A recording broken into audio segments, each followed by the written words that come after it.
الدكتور الشيخ صالح ابن عبداللہ ابن حمید ان سے کچھ سوالات پوچھے جا رہے ہیں، ان کا جواب آپ کی خدمت میں پیش کرنا چاہتا ہوں۔ السلام علیکم وبارک فیکم۔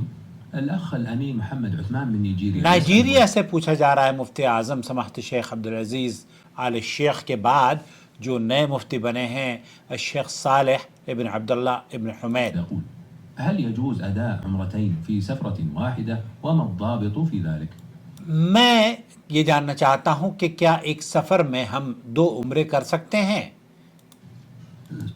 سؤال اخينا الامين محمد عثمان من نيجيريا، نائجیریا سے سوال جس بھائی نے کیا ہے، النبي صلى الله عليه وسلم اس میں کوئی ممانعت نہیں ہے کیونکہ اللہ کے رسول صلی اللہ علیہ وسلم سے یہ بات ثابت ہے۔ يقول العمرة العمرة كفارة لما بينهما۔ آپ علیہ الصلوۃ والسلام نے عمرے دوسرے عمرے کے درمیان کفارہ، جو گناہوں کا کفارہ بن جاتا ہے، ایک عمرہ دوسرے عمرے کے بعد اگر آپ یکے بعد دیگر عمرہ کرتے ہیں تو بیچ میں جتنے بھی گناہ ہیں اللہ رب العالمین آپ کے گناہوں کو بخش دیتا ہے۔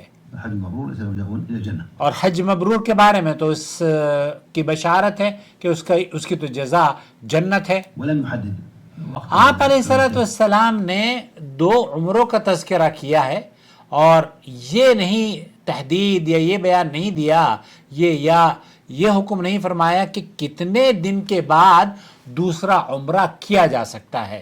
آپ علیہ الصلوۃ والسلام نے اپنے سفر میں جب سفر کرتے یا اسلاف کا طریقہ کار یہ رہا ہے کہ ایک سفر میں ایک ہی عمرہ کیا کرتے تھے، لیکن منع جو کرتے ہیں نا لوگ کہ آپ دوسرا عمرہ نہ کریں، شیخ ابن باز بھی یہ کہتے ہیں کہ نہیں، ایسے ممانعت کی کوئی دلیل نہیں ہے۔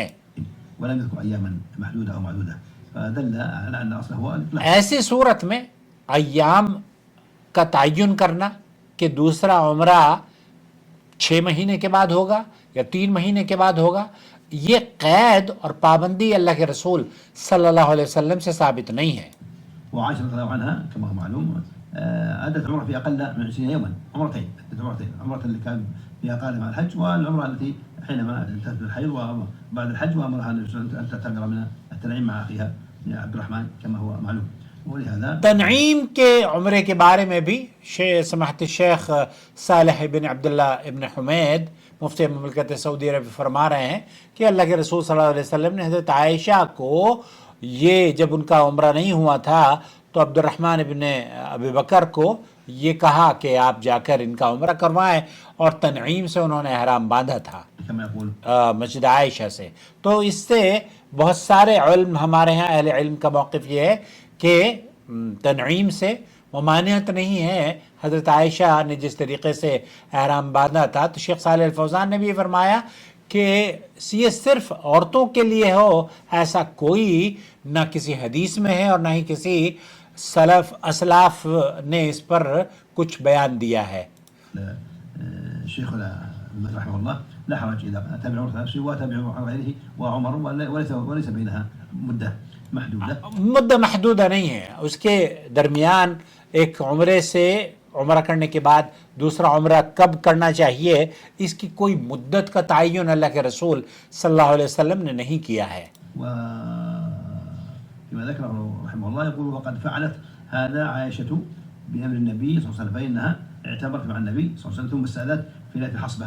يعني آپ علیہ الصلوۃ والسلام نے بہرحال یہ جن لوگوں کا موقف ہے کہ مسجد عائشہ سے احرام نہیں باندھا جاتا، تو کل میں نے ایک ویڈیو بنائی ہے وہ بھی دیکھ سکتے ہیں کہ آپ دوسرے عمرے کے لیے، جس کو چھوٹا عمرہ کہا جاتا ہے، حالانکہ چھوٹا عمرہ کچھ نہیں ہوتا، عمرہ تو عمرہ ہوتا ہے پورا، وہ چھوٹا بھی ہوگا تب بھی اس میں آپ میقات سے احرام باندھیں گے، تنعیم سے احرام باندھیں گے، یا پھر اس کے بعد آپ 7 چکر بیت اللہ کے کاٹیں گے، اور پھر اس کے بعد 2 رکعت سنت نفل پڑھیں گے، اور پھر اس کے بعد 7 صفا مروہ کے درمیان چکر کاٹیں گے، اور پھر آپ بال کاٹیں گے۔ تو یہ سارے کام تو آپ کو کرنے ہی ہیں۔ چھوٹا عمرہ کہاں سے ہو گیا؟ تو چھوٹا بڑا عمرہ نہیں ہوتا، البتہ ایک عمرہ دوسرے عمرے کے بعد کیا جا سکتا ہے۔ شاید یہ ویڈیو آپ کے ان لوگوں کے لیے بے حد زیادہ انفارمیٹیو ہو معلومات لے کر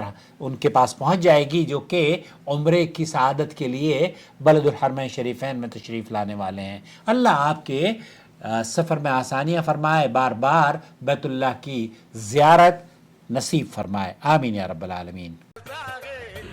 فالواجب على علماء الحق أن يتقوا الله وأن يعلموا الناس وأن يرشدوا الناس من طريق الإذاعة، من طريق الكتابة والصحافة، من طريق التلفاز، يعلموا الناس دينهم.